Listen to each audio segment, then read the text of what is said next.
What up? You are listening to the Gopher Broke podcast. We're going to recap the Iowa game, but we definitely got to keep that one short because nobody wants to relive that. And then on top of it, we're moving on to Michigan State. We'll break them down and give you the predictions today.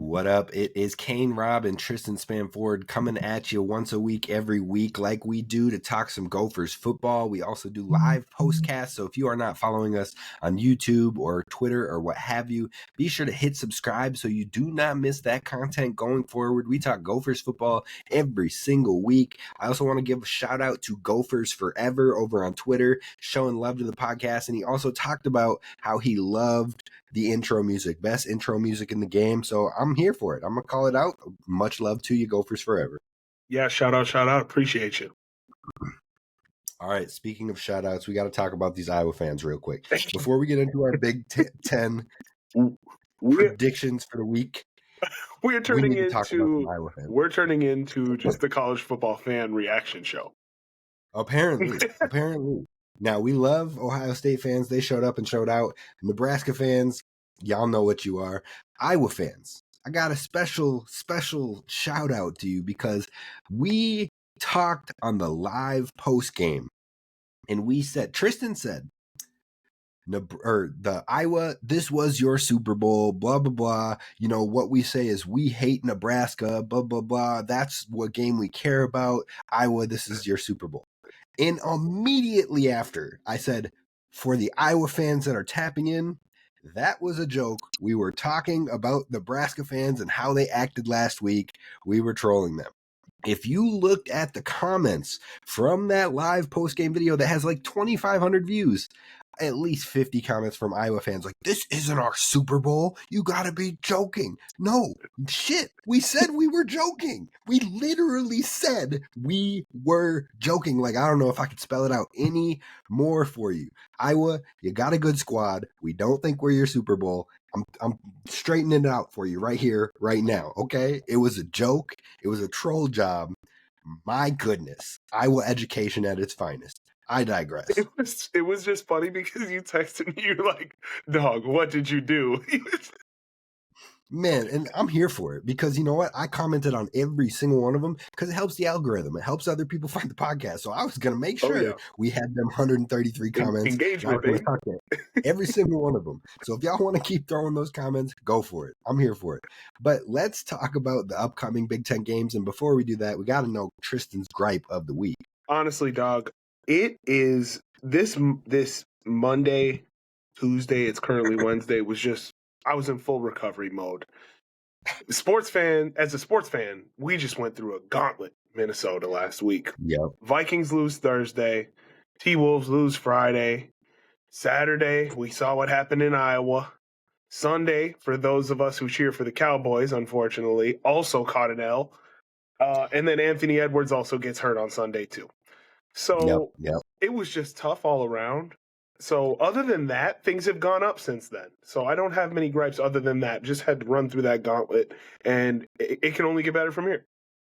Dog, not only are we recovering from the Iowa game and all of that gauntlet, we are recovering from illness over here in the Rob household because your boy caught the little one's illness. It started with the little one. It moved to the wife. I thought I was safe. I thought I made it through. I was like, yeah, your boy's immune system is going through.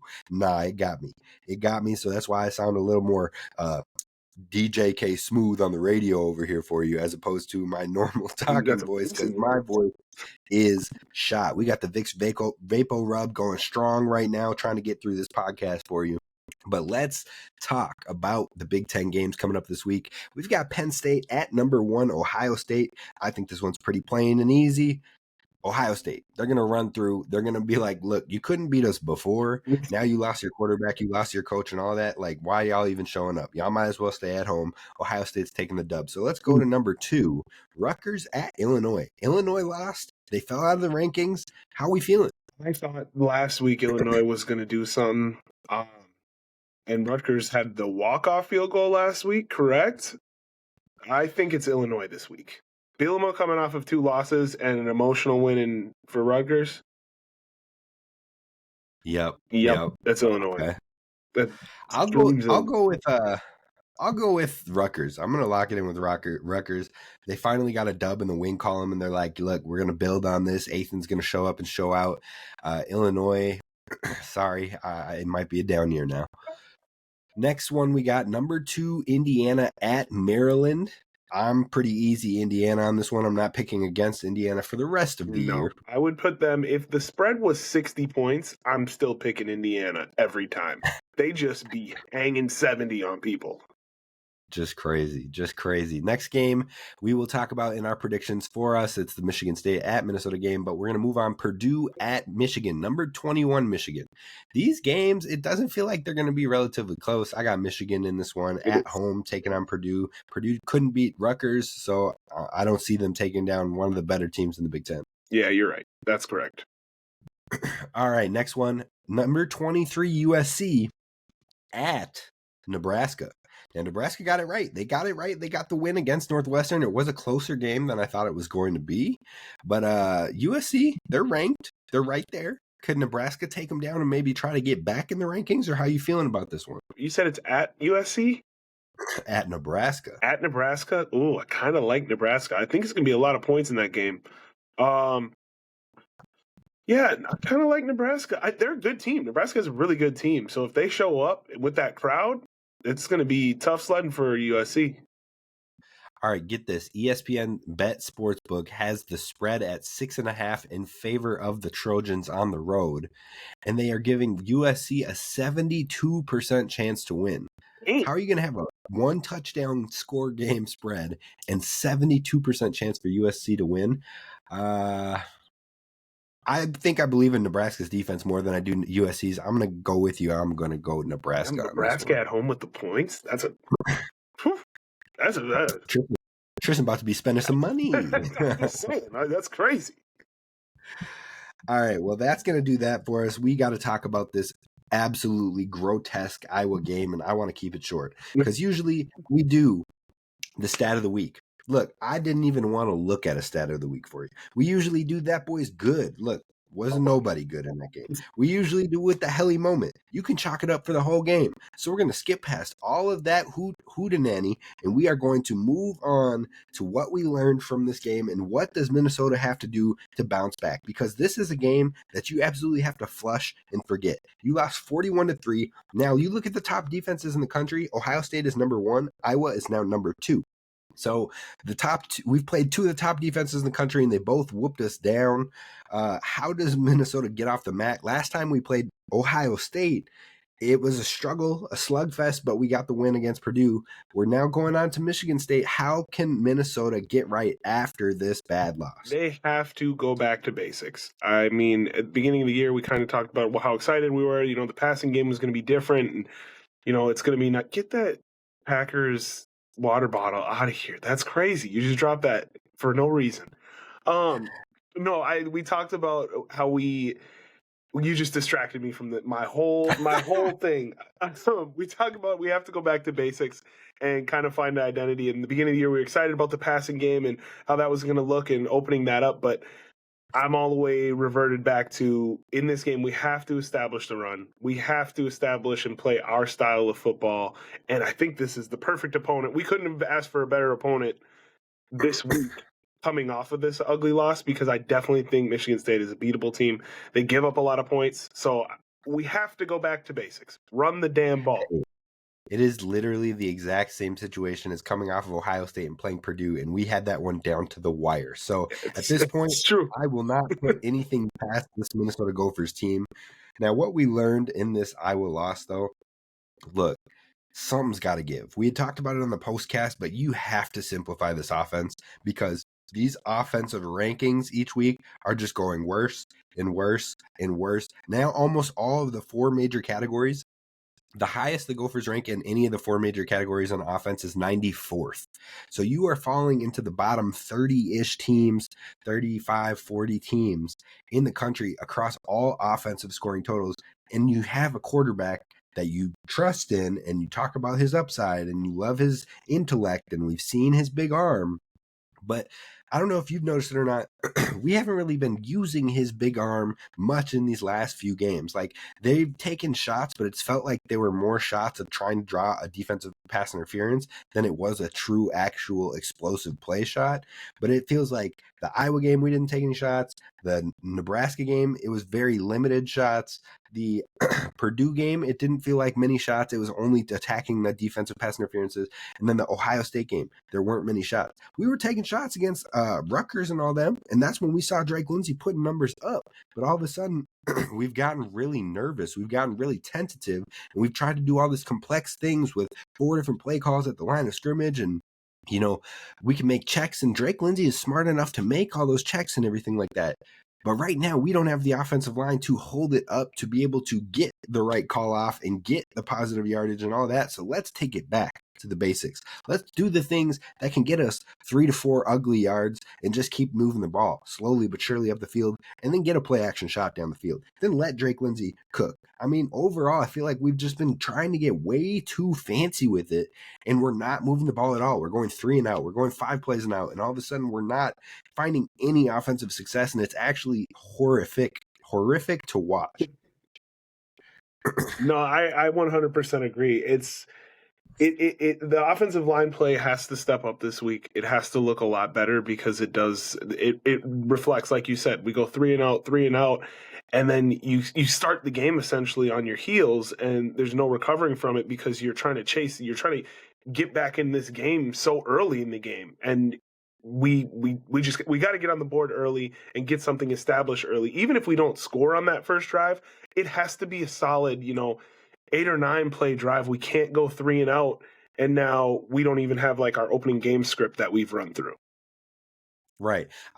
Let's go back to the Ohio State game. Yes, we don't want to look at the rest of it, but that first drive was everything. How can we not put together first drives like that against a Purdue or against a Nebraska or against a Michigan State? Like, that's what you have to take to kick the game off, and then maintain, and then keep going and keep building. But it's like, if you can't generate some momentum early, this team has shown it can lack energy if it's not fired up. Mm-hmm. And I think that's why Minnesota has been good at home, is because the crowd has been able to fire them up.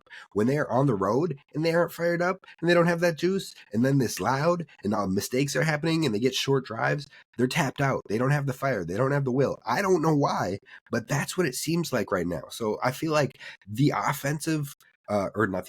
home field advantage is going to be big for us this week. I think Gophers fans showing up and getting loud will be big for us this week. But this team has to find a way to motivate themselves beyond the crowd. Yeah, no, I agree. I will say, as bad as they looked against Iowa, I think they'll bounce back. I really do. I mean, when I look at it, they can't play worse. They can't play worse, and I think they know that. And this team, we've seen it before, where they come out flat for a whole game, and then the next week they're like, "Oh, this team is a world beater. Like, we only play well after a devastating loss." Well, again, Purdue, we didn't play well. Purdue is tough. Purdue is tough. I hear you. That's what it feels like sometimes. It's not, obviously, there's not a direct correlation, but it does feel like sometimes, like, okay, we come off a devastating tough loss, and then we come out swinging, and we're like, okay, where was all this last week? Like, why didn't we do any of this stuff last week? Yeah. Also, I want to give props where props are due. None of this is saying that Iowa isn't good. Iowa is a damn good football team. I hate to give them credit, but like, they're the only team in the country that has played in a 1-score game with Indiana. That should tell you right there, no matter how ugly they're playing. Oregon didn't stay in a 1-score game. All these other teams Indiana was playing was not 1 score, but Iowa was, and that was with their quarterback hurt. So Iowa is legit. You can't discount them, and them not being ranked this week is absolute bullshit. Travesty. It's somebody should be arrested that they're not ranked. It's insane. Yep. I feel you 100%. But one last thing we'll talk about before we move over to Michigan State. The Darius Taylor thing, bro. Like, what is going on there? First of all, did PJ Fleck and the Gophers break the rules? Like, it sounded like something came up in the week. I don't know if he said that on the Monday presser or what it was, but I feel like there was a little blip where he said like something came up in the week and we were going to see if whatever, but he wasn't listed on the injury report as questionable. So it's like, if something came up in the week and he wasn't listed as So questionable. Then they literally played him. He had one rush, right? He had one carry. He had one carry. He played 3 snaps. 3 snaps. So did he? Did they break a rule then, or did I think if he was at all hampered before the game, he had to be on that injury report, even as probable or questionable or what have you. But the fact that he wasn't in it at all, and then there was that little line, and I'll have to look up what it was specifically, but I feel like they could get fined for that. I'm not going to lie. Yeah, I mean, I don't know any of the rules. I thought it was weird in general, and then I was kind of doing like okay, is this like was it like here we go again, soft benching? That's the theme of the year. But like, was he benched? I was like, what is happening here? Like, did they get into an argument? But he seemed good on the sideline, so I was like, right. I was like, obviously it wasn't like they got in a disagreement. And I was like, how could you get in disagreement that early in the game? So I didn't know what was going on. But then I saw those articles come out, and PJ, he never disclosed his injuries until literally a second before he has to. So 2 hours before, yep. It's garbage. It's garbage. And I hope that Darius Taylor is healthy. He is a difference maker on this team. He is a necessity for this team to find its success. But I'm just still baffled by that. I have no idea if he's going to play this week or not. I have no idea what the injury is. Is it related to his hamstring? Is it something new? What is going on overall? Like, I hate the bullshit at this point. Like, at least give us a little something. Like, you know what? Something got tweaked. We weren't sure if he could go or not. And he tested it out and he wasn't feeling 100%. Cool. Like, that's all we need. Yep. We don't need to know it was the hamstring still. We don't need to know it was something new. Just give us the gist so we're not over here saying, what the hell is going on? Which is also weird because that is what PJ does. Like, remember when Chris Aubin-Bell, like 3 years ago, when he like was out for essentially that season, and they just kept saying lower body injury. Like, he never specifies. So I don't know what would change this injury, why he wouldn't do that. Why he wouldn't just be like, yeah, it's a lower body injury. I feel like something happened and he didn't want to put it on that report because he didn't want the Iowa dudes to see questionable or anything like that and then attack Darius, like to be like, go at, because they're going to give extra towards it. Oh, yeah. Somebody's feeling it and you're like, oh, yeah, we're going to give him some extra thud on that tackle.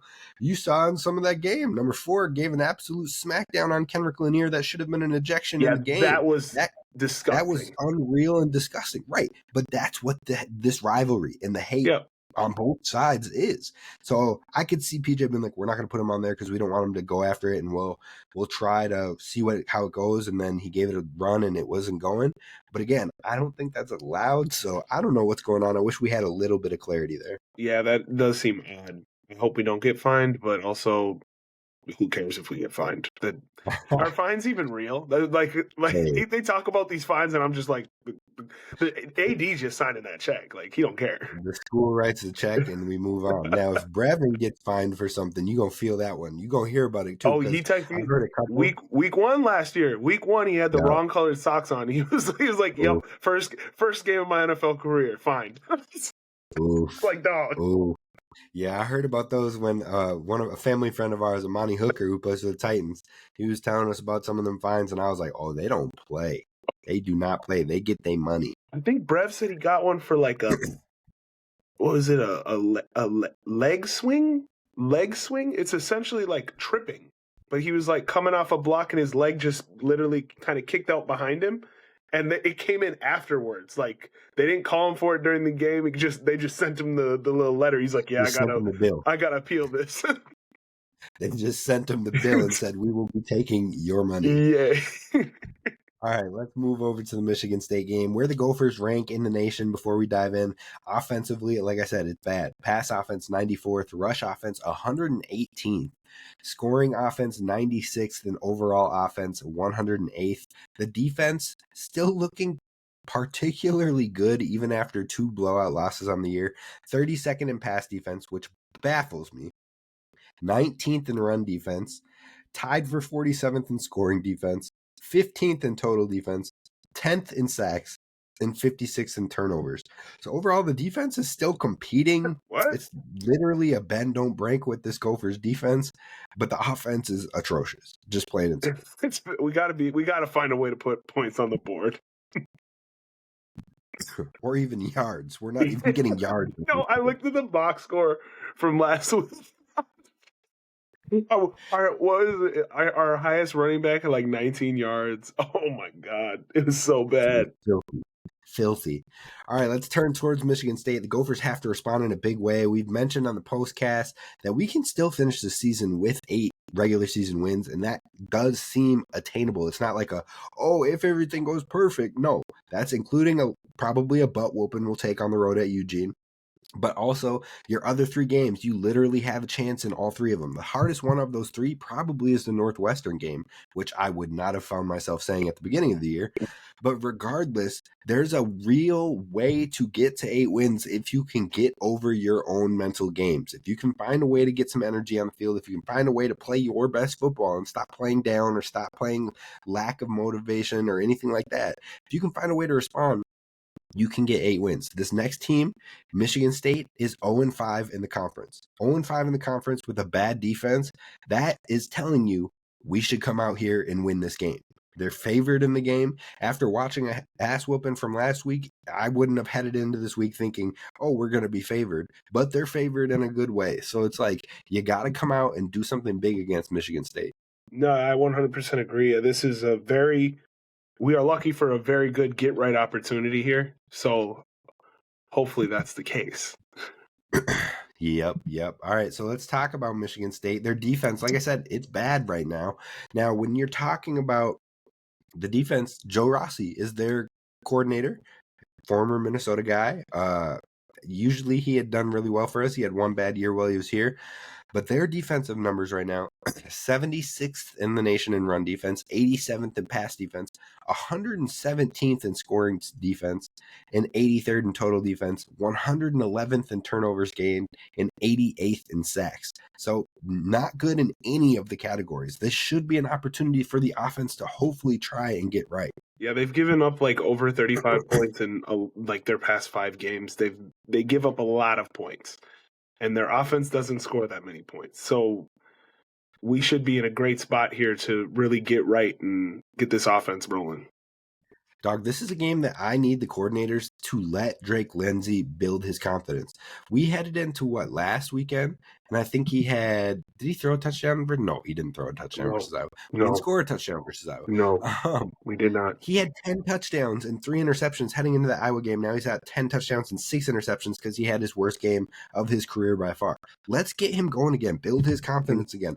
Let him go have like a 3 touchdown scoring game and be like, yep, I am him. That was a fluke last week. I've showed you that I can be this guy. Let him start to cook. And there's ways to do it against this team because their secondary is not very good. The strength of this Michigan State defense is their linebackers. Their linebackers, solid as hell. I'm going to give them to that.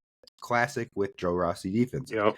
Jordan Hall leads the team with 60 tackles, 2 sacks, which is tied for the lead in the team with 3 others. And he also has a forced fumble and an interception. So he is the leader of the defense, plain and simple, in that linebacker core, along with Wayne Matthews, who is the highest graded player on their team. He has 46 tackles and an interception. So overall, aside from the linebackers, their D-line is fine, and their secondary is not very great.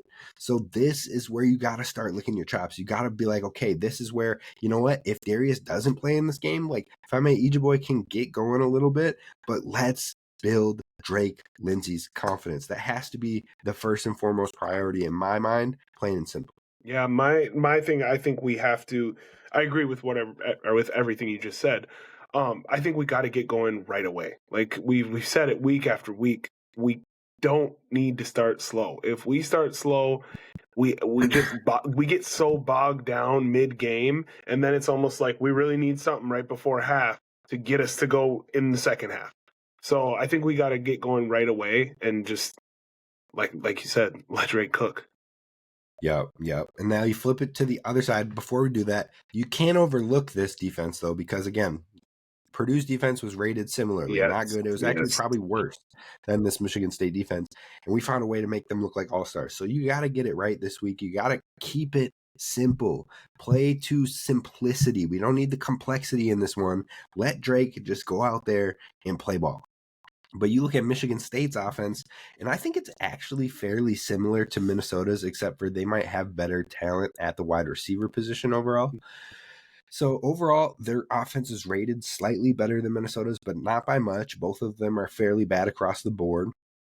They've both got a really talented quarterback that has a ton of upside and has been talked about their upside and all the potential that they have, but they don't always live up to it, and they have little hiccup moments, both of them on that fact.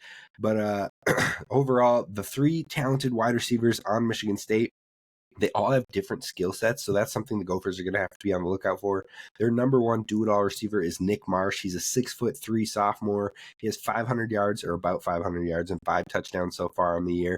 Then they've also got Omari Kelly, who is more of that intermediate and deep spaces type receiver, and then Krishan McCray, who lives in the slot, but he can have the speed to take off the deep ball as well. So they've got 3 different guys that can get it done, and then Jack Velling, who's kind of been a letdown at the tight end spot, but when he was at Oregon State, he was a baller. So he has the upside to be good. So you have 4 legitimate pass-catching weapons, and then a quarterback who has a ton of talent but doesn't always play up to it. So overall, I think that this offense is something you cannot sleep on overall.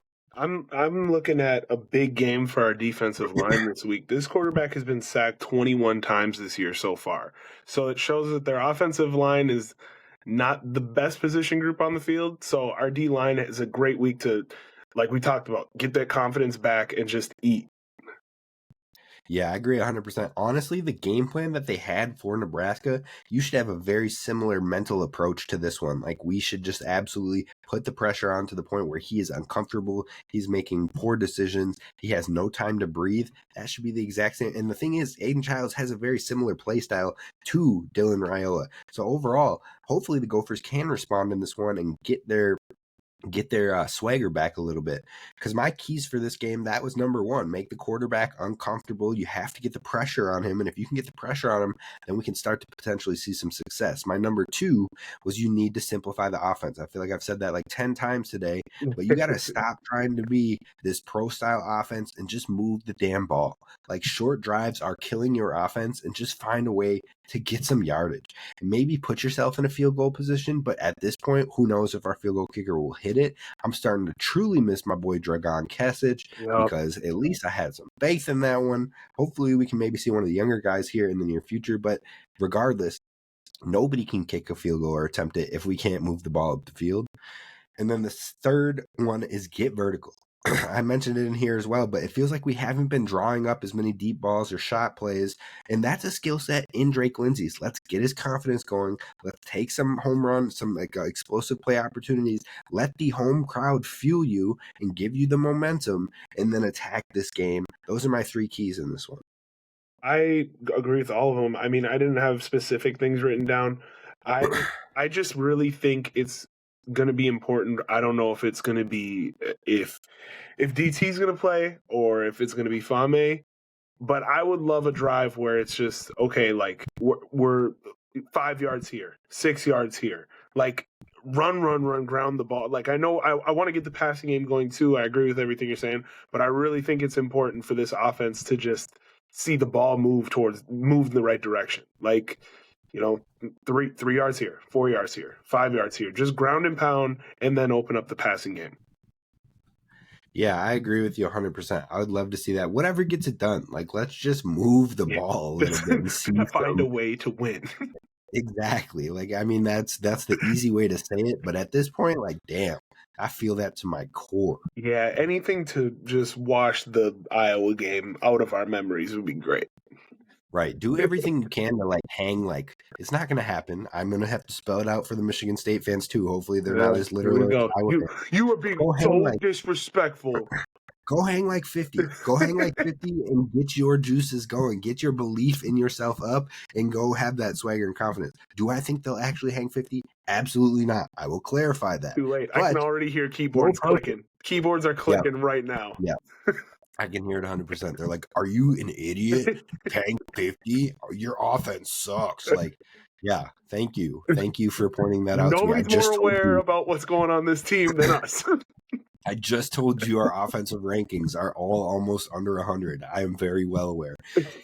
Anyways, I was trying to buy myself some time here to pull up the lines for Minnesota and Michigan State on Underdog. Dog.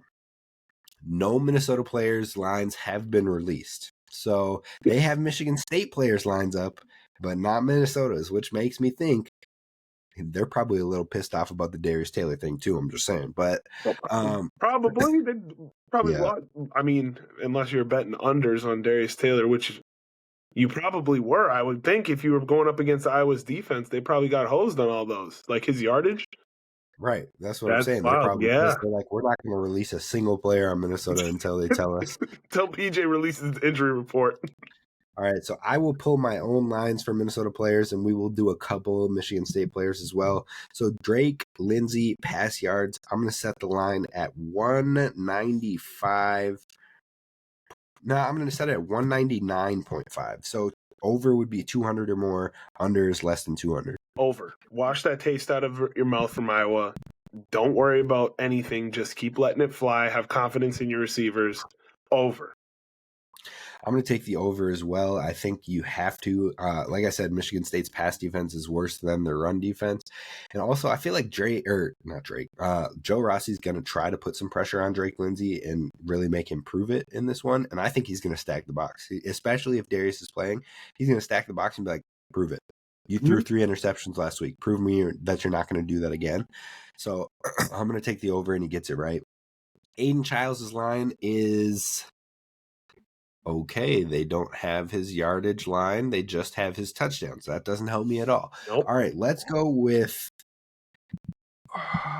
let's look up real quick what Aiden Childs' numbers have looked like.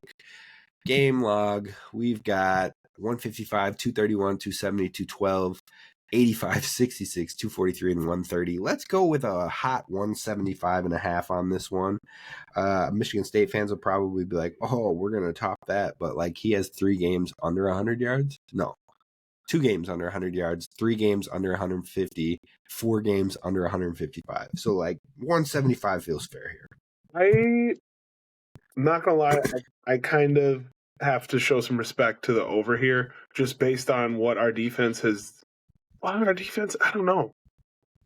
I'm going to go just over. Just over slightly. I think he seems like, I think he's only thrown 3 picks this year, right? Like, he takes care of the ball and he's pretty accurate. There's a couple of games that were kind of fluky, it looked like, when I was looking at his stats, but he's decently accurate. He's very accurate, actually. Like, he's a good quarterback. So I'm gonna go ahead and say just over that 175 mark.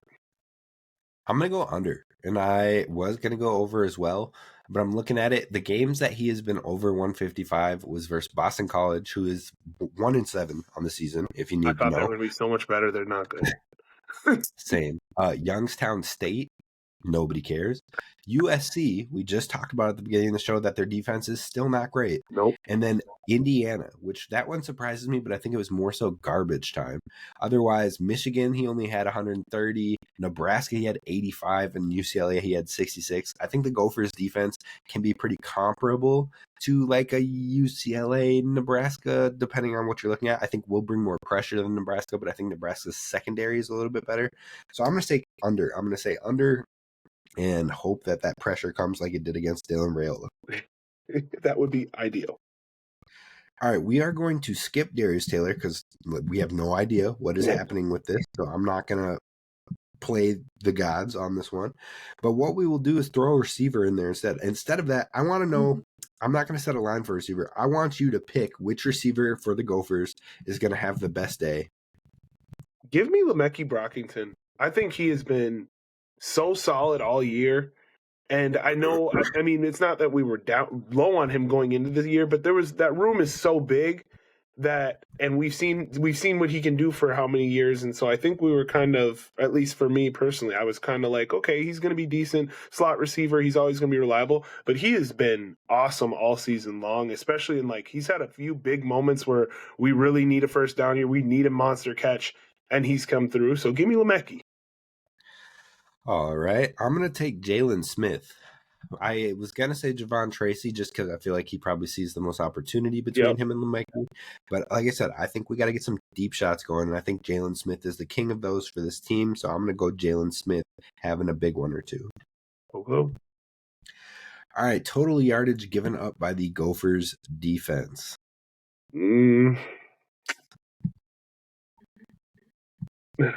I was gonna. How many yards did we give up to Iowa? Did we even say that?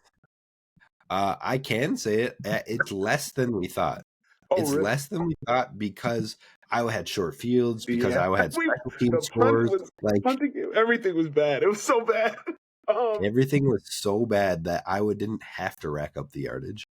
Give me. Is it insane to say like 310? No, that's too much. That's a lot of yards. Give me 290. 290. Okay. Big jump.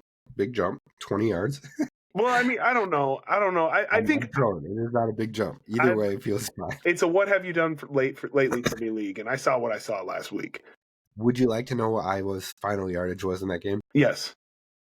274. Oh, no, give me 260. I want 260 as my number. Put it down. Remember, Iowa had short fields. Give me 260. Put it down. Put 260 Jeez. down. All right, I'm going to lock in with a hot 300 on the money. I guess I said he would be under 175, so that puts him, let's say he gets like 165, and then they rush for like... The running back last week had a decent game. I think he had 100 so yards. I think he ripped a big one, though. He had like a 50-yard run, but... Okay, so Childs gets like 50 yards rushing. Running back gets like 80 yards rushing. That puts me at like right about 300. I'll take 300. Yeah, that's where I'm at. I mean, 80 yards rushing. Childs 175. You just said 260. That's what I'm saying. Let's see what happens. Yeah, you never know. Anything is possible. Touchdown. First touchdown. Who scores the first touchdown for the Gophers? That will be. I would love to say the starting running back. Can I say the starting running back? No, absolutely not. Mikey Brockington. I'm gonna say Drake Lindsay. Okay.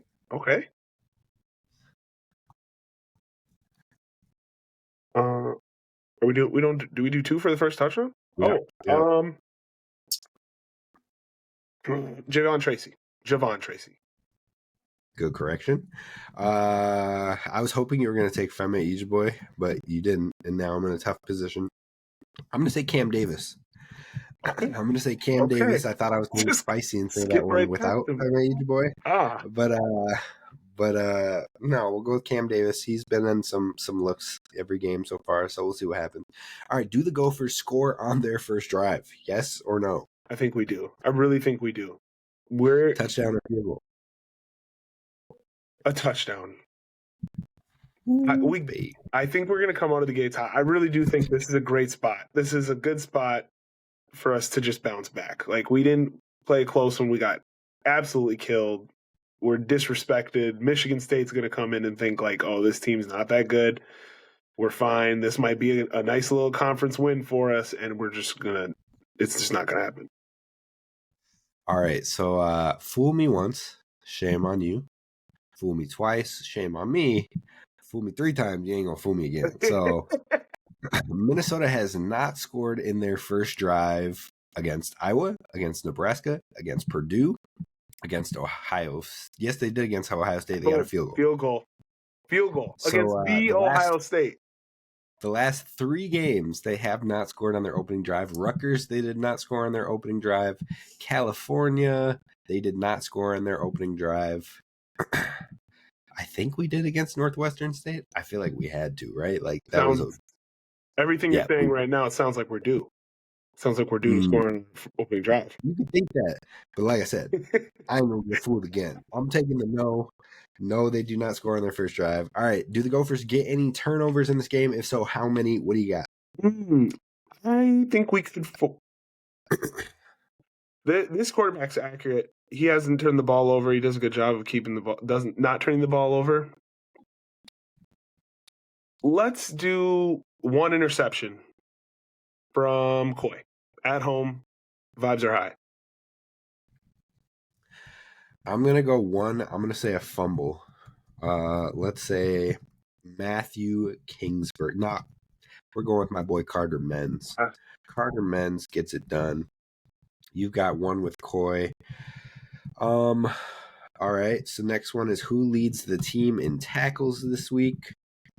I think Devin Williams. So fair one. He leads the team in tackles with 65 so far on the season. Talk. Love that. Let's see. I'm going to go with they like to throw the ball. I'm going to go with Maverick Branowski. Keep it chalk. We'll go with the linebackers. Absolutely. All right, let's talk about sacks. We just talked about they give up a ton of sacks. We want to make sure the pressure is there. Who do you got getting sacks, and how many sacks do you got this week? I'm about to hand out sacks. Anthony Smith is going to get a sack. Devin Eastern is going to get a sack. Sorry, should I give you a number first? Nope, I'm counting them as you go. Keep Carter going. Menz gets a sack. Okay. Actually, throw 2 in there for Carter Menz. Times 2. And we'll leave it at 4 right there. All right, you've got 4. I'm going to go. Let's one up it. I'm going to get cocky. I never go Homer side. I always go under you. We're going to go 5. We're going to get 2 Anthony Smith sacks. We're going to get a Jackson Howard sack. We're going to get a Carter Menz sack because I can't go leaving my boy empty-handed. That's 4. And then the 5th one, Matthew Kingsbury, who was my sleeper pick last week, and he did show up. He was probably the only Gopher that actually looked like they wanted to be on the field last week. Matthew Kingsbury comes in with a sack this week. All right, offensive player of the game, defensive player game. I'm letting you pick whichever one you want to pick first. I'll go with the other one, and we will get them picked here. Offense player of the game, Drake Lindsay. All right, I'm going to go Jalen Smith. 2 big ones. 2 big ones. Okay, I like that. All right, so then for defensive player of the game, I just said Anthony Smith is going to have 2 sacks, and so I'm going to go ahead and give him the player of the game. And I'm going to go Carter Menz. I predicted 2 for him, so it's the battle of the DNs this week. I love it. Hopefully they get home. Hopefully we don't get a 0-sack game and we just look like absolute idiots here on the podcast. That's what I'm thinking. We go no sacks and Darius Taylor scores the first touchdown. That's what's going to happen. Yep. Sounds about right.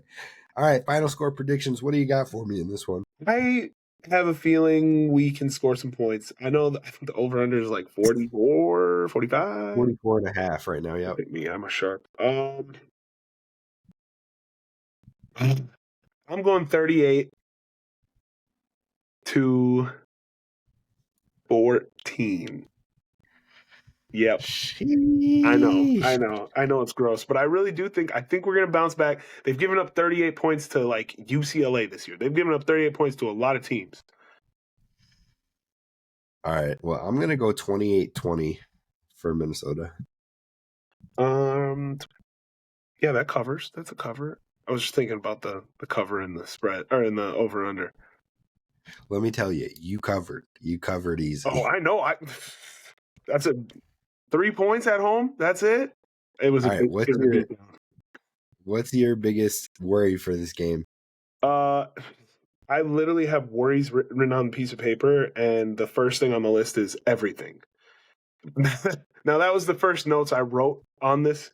It's going to be the run game. I think if the run game looks how it did last week, we will not be able to do anything in this game. We have to move the football on the ground, open up the passing game, and Drake, it'll open up a whole offense if we can get some push. All right, your biggest worry is the run game. My biggest worry, I bet you could take a guess. Missed tackles. Yep, that is it. Now, I will say, the Gophers didn't miss very many tackles last week. How? So that's because they didn't really have the time to tackle because everyone was scoring. Like, you don't need to be tackled in the end zone. We had 6 missed tackles last week, the lowest of the season, I believe. So it sounds like they listened to the show. They did Well, second lowest, Northwestern State. Yeah. Everybody's getting tackles in that game. They listened to the show. They heard us. They knew what needed to be done to get it If done. they listened to the show, they would have showed up. They probably just turned it off after we talked about the missed tackles. I'm pretty sure we hit on the don't underestimate Iowa, don't come sweet, bring the juice. All that was before the missed tackles. Woof. All right, what gives you confidence in this game? That's the woof. I think it's Drake Lindsey. I mean, I know he had a bad game last week, but we've seen him with his back against the wall, and he does keep his composure. He bounces back. He doesn't seem like the kind of guy who is going to carry that game with him at all. So I think he brushes that off and comes out strong. He's shown us nothing to think that he's going to just, turtle shell. So I'm going to go with our defense ranks significantly better, even though we've had our struggles in the past game, even though we've had our struggles here and there, like the pressure, the amount of sacks that this team can get. And even though it feels like we get gashed here and there, overall, like I said, I think we're 30th in the country, something like that. 32nd in pass defense, 19th rush defense, 15th in total defense. Yes, even though the sky is falling and we hate these losses, especially the blowout ones, they are still finding ways to clean some things up. So our defense is a lot better than theirs, and I think that could be the difference, even if this is a 7-3 game. Yeah, I feel like the defense, when the defense is getting gassed, it's because it's the third quarter and they've been on the field for 90 plays as opposed to the offense's 15. So I don't know, that first drive in Iowa, they literally did whatever they wanted all the way down the field, and I was like, this is about to be a long game. That won't look good. I cannot stress that enough. That's a good football team. All right. Last one, out of nowhere player to have a big week. I won this one last week with Matthew Kingsbury. I cannot double down, but I'm going to let you go first. Out of nowhere player. I didn't think about this. He's not out of nowhere again because I picked him before. Zaquan Bryant. He's been showing some heart on this field. He's played very well. Obviously the secondary has had its woes. So maybe he gets a pick this week. Maybe, make some big tackles. I like it. I like it a lot. I'm going to go similar. I'm going to go Aiden Gooseby. I feel like he hasn't really got much shine this year. He hasn't had a ton of opportunities. He missed a couple games with injury. I think he's going to find a way to get right this week. Is John Nestor, did he come back in the game? No, dude, he could barely walk. Yeah. I was surprised they didn't take him off the field, but then I remembered he played at Iowa and he wanted to dap his boys up, so they let him do it. I would be shocked if he played in this game. Yeah, that's why I was just curious. I know towards the end of that game, it was just a blur. It was just all happening. I was literally texting you, let's get on this live. Let's do it. But yeah, I wasn't curious about that. So yeah. All right, well, that's going to do it for the show. We will go live after this one as well, so be sure you hit subscribe over on YouTube or follow wherever you get your podcasts. Again, it'll go live on YouTube or on Twitter. If you want to comment and see our comments on the show, be sure to comment over on YouTube for the live show. Regardless, comment, subscribe. We appreciate y'all for listening, and hopefully you will tap in next week as well for our Gopher Broke podcast. Until next time, roll the boat, Sky, you my Gophers, as always, and please don't forget to hit subscribe.